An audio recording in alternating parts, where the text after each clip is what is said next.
وسلم نے فرمایا کلمتان دنیا والوں دو کلام ایسی ہیں حبیبتان جو اللہ کو بڑی محبوب ہیں، حبیبتان الی الرحمن جو رحمان کو بڑی محبوب ہیں، بڑی پسند ہیں، خفیفتان علی اللسان زبان پر پڑھنے میں بڑی آسان ہے۔ دو کلام اللہ کو پسند ہیں اور پڑھنے میں بڑی آسان ہیں، ثقیلتان فی المیزان اپنی بات جو بتانی تھی کہ کل ترازو میں اعمال تلیں گے، ثقیلتان فی المیزان یہ میزان ترازو کل قیامت کے دن جو لگے گا اس میں یہ دو کلامیں بڑی وزنی ہوں گی۔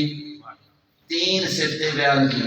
پہلی صفت یہ ہے کہ رب رحمان کو بڑی محبوب، دوسری صفت یہ ہے کہ پڑھنے میں بڑی آسان، تیسری بات یہ ہے کہ ترازو میں بڑے وزنی۔